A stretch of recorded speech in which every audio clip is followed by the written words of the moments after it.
just talking away, flapping my gums, talking about some cool stuff, trying to help as many people as I possibly can. That's what it's all about for me, you know? And you know that feeling when your heart is just so full and you just want to take care of other people? You give the shirt off your back. You give the boots off your feet. That's what I feel when I'm doing these, you know, because that's just who I am anyways. I've literally done both of those things. And I will never stop. I'll always help if I can. So anyways, today's topic is what karma really is, simply defined. Basically what karma is, neither good or bad. It's merely the consequences. I'm seeing this Cybertruck everywhere now. Cool. Basically what karma is, it's not good or bad. It's merely the consequence of the choices you make. Plain and simply, that's all it is. Now, how do we get caught in cycles of karma, though? How do we free ourselves from what a lot of people nowadays are calling generational trauma? It's generational karma. The way that it works is every decision that any of us has ever made has been influenced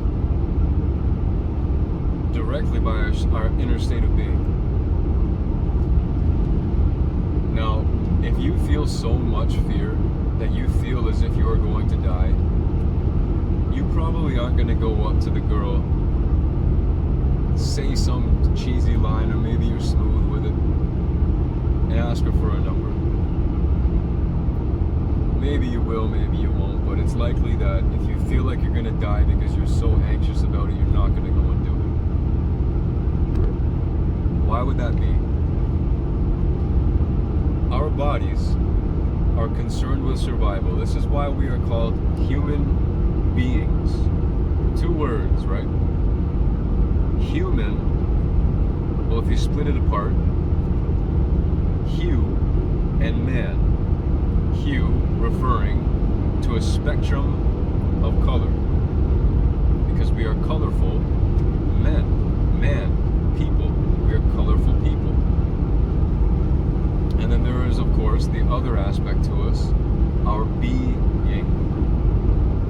Our being. I don't know why I said it like that. So there is the colorful man, and there is the being. The colorful people, and then the being within, or if you believe that you're inside of your spirit, whatever you know to be true for you.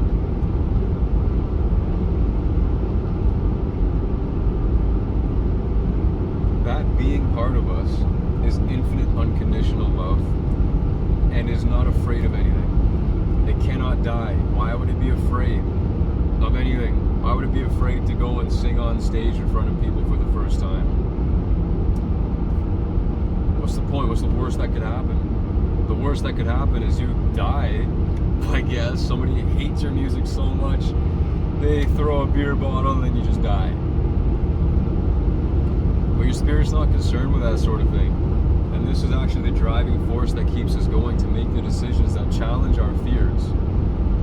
Is that underlying unconditionally loving compass within us, our soul, saying we are here for a reason, and we're going to challenge this fear, because fear is just an illusion anyways. As I said, the true nature of who you are is your soul. It's that infinite, unconditionally loving, divine intelligence, program, whatever you want to call it.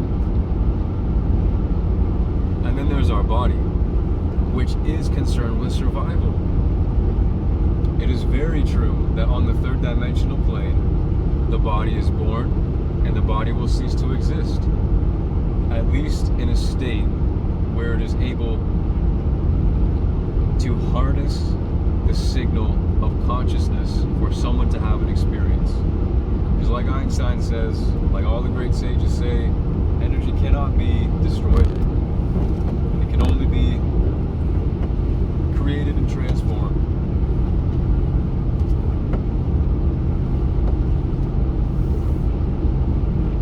Created and transformed.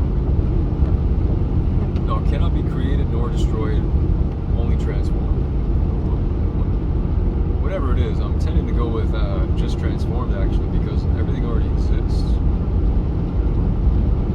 So I'm going to go with that. Anyhow, your body is concerned with survival. And this is why when we go through experiences that are traumatic and whatever else, people are often referring to this survival self being triggered. Your survival mechanisms being triggered. So here's what happens, right? Here's how karma comes in. Your parents, society at large, exists in a particular way just before you were born. Everything is happening in a certain way, would you agree? That people are living their lives a certain way, that cars are at a certain point, the sun's at a certain point, just everything at the moment before you were born is in its own unique position, universally. Then you were born. From that moment, well actually even before, because you're developing, but yeah, let's just stick with this. From the moment that you come into the world, everything that was once in motion now begins. Let's use imagine that your body, when you were born, you are a canoe that is placed on a river. You are now placed in the flow of everything else that was before you. Some of these things were awesome. Some of them not. But now, as you are experiencing the journey of your life, this flow of everything else around you that is helping to take you to where it is, whatever it is your life's purpose, or however you want to say that is. And I'm going to do a video as well about how life is actually meaningless and how that's an awesome thing.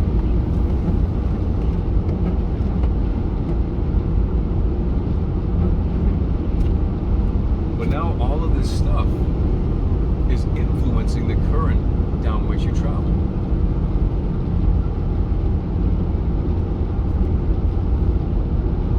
So your parents, for example, like if you go to the video where I was talking about money and the foundations of money and how many bank accounts and all that you should have, if you go back to that video, you'll get another good glimpse of this.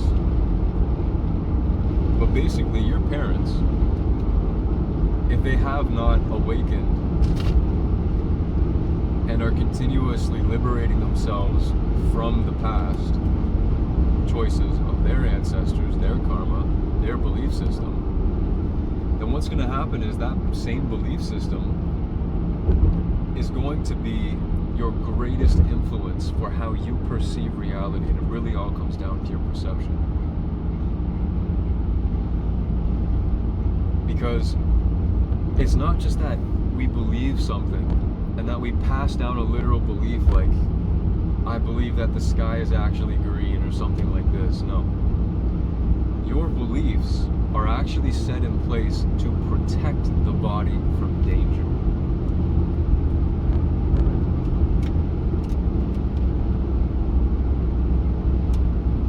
So for example, somebody who places their hand over a candle, a lit candle, they may be burned by the flame, and then the body will register that away as, oh, this is bad. We don't do this because our pain threshold has been reached and we have now been injured, which threatens our survival potentially, so we need to not do that. So the belief that the body records in correlation with that experience is, if I touch a flame of a candle, I will be hurt, and that is dangerous. But then you've got people who are able to reach states of meditation where they can place their hand over top of that flame and their hand will not be burned. They can keep their hand there. So which is truer? That the candle will burn you, or that you can reach a possibility of not being influenced by the flame?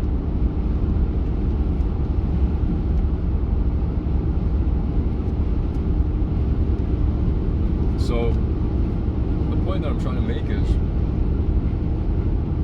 you cannot be the person who meditates to become one with the fire if you are somebody who is controlled by the belief that to touch the flame is dangerous. And nowadays, because we are so identified with our bodies rather than our spirit, which isn't an identification at all actually, it is just a knowing, a state of being that we exist in. But this is how the body records its beliefs.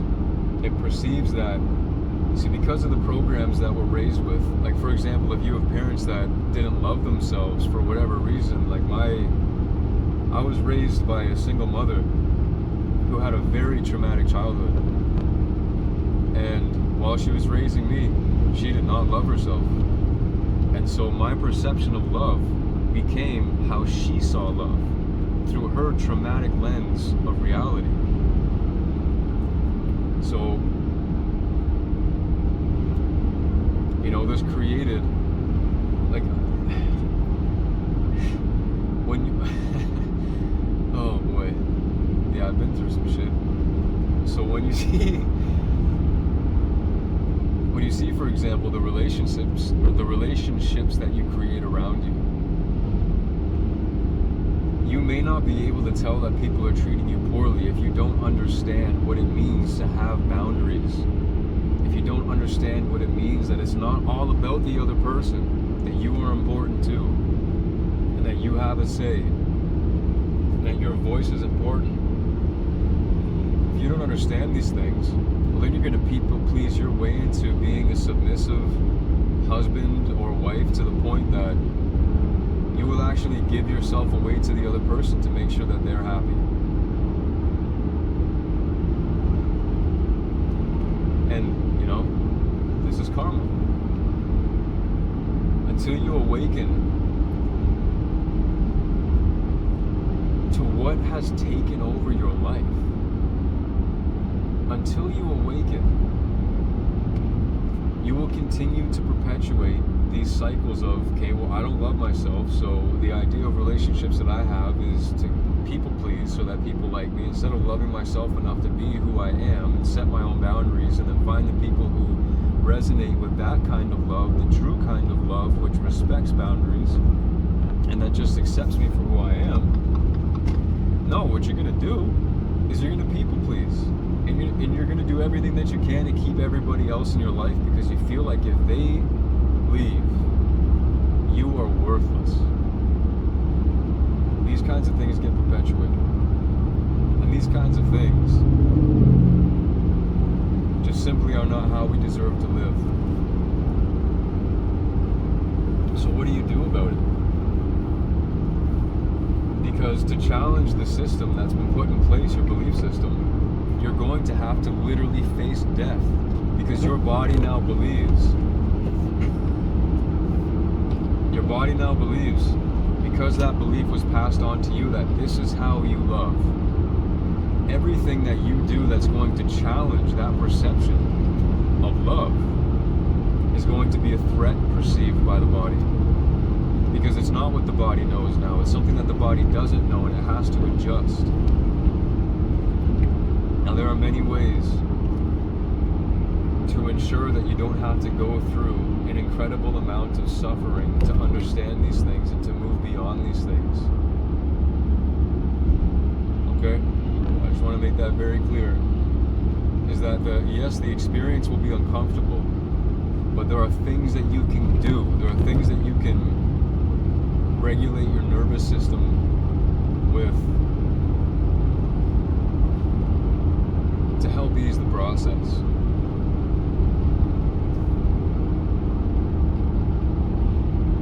So essentially what the game becomes is to become more aware of the habits that you have, to become more aware of yourself in general, to become more aware of how you actually feel. It's so important to take a sincere analysis, excuse me, of how it is that you're actually feeling. Because that's going to give you everything you need to know. If you have a true heart,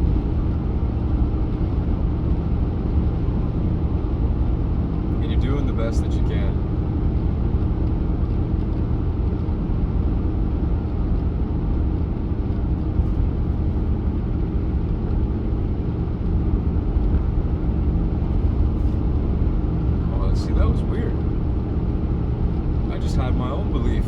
triggered there of not being good enough because I wasn't perfect. See, I just kind of lost my train of thought there, and immediately my thought was, you know what, maybe I should just delete this video now because I kind of went off course. I don't even know if I'm going to be able to return to what it was that I was saying. Oh my goodness, I'm just going to quit it, fuck it. But no, now I'm going to challenge that belief, you see. It's going to be uncomfortable, but I have the tools available to myself to be able to work through it, so I'm okay with it. And this is just the thing. So long as we continue to choose out of fear, basically, is what it comes down to, is choosing between fear and love, you're continuing to create that cycle of karma for everybody else that you meet. Because when you are amongst your peers and you decide to start saying, stop speaking negatively about yourself, and you continue to correct them every time, because check this out, this is actually wild. Your subconscious can't tell the difference between if somebody across the street is yelling at a building or if it's yelling at you, or if that person's yelling at you. Your subconscious can't tell the difference between if somebody on the job site is calling themselves stupid or if they're calling you stupid. Because the body is one with this reality. It knows this. If you don't, doesn't matter. The body knows that it's connected to all things. So when somebody's constantly complaining about, oh, I don't want to go to work today, I wish I could go somewhere else today, well, you're picking up on that now. And so you have to draw a line somewhere. When you come to that point of loving yourself enough to know that this is not how you want to be existing, of hating your life, regardless of where you are. You don't have to hate your job. Even if it's soul-sucking, you can make that job the greatest day of your life. But it's up to you and the perception that you cultivate. It's got nothing to do with the job itself. It's got everything to do with what's going on inside of you that's continuing to create an emotion. Because to say that it's something outside of you is to say that you are powerless to change it, which is simply not the truth. You are all powerful. Fuck. You are all powerful. There is not a thing that can legitimately override you unless you allow it to. You're all of it. Yeah.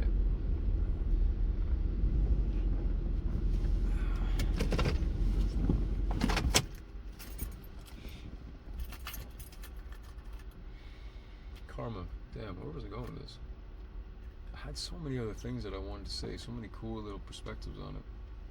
But basically, yeah, karma's neither good or bad in terms of like the grander perception of things. But if we're on this three-dimensional plane, of course you don't want to perpetuate suffering, especially for the people that you love. So you've got to choose differently.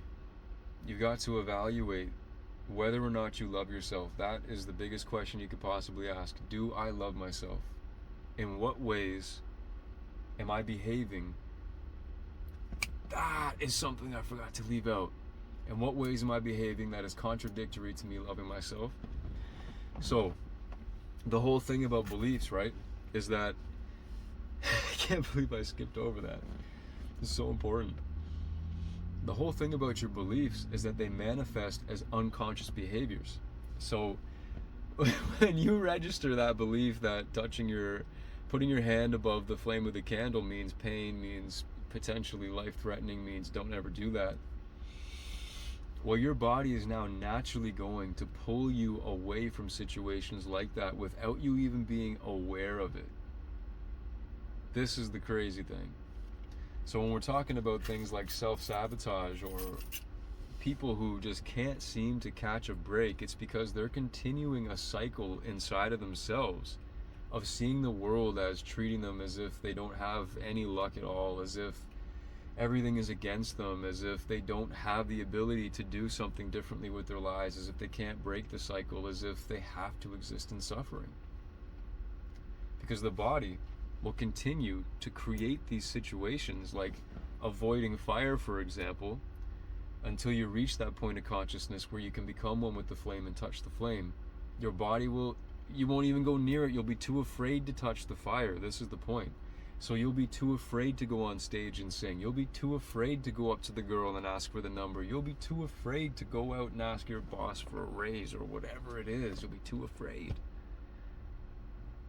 And then that's what we pass on to our children, is to be too afraid to be themselves, to be that unbelievably immense possibility.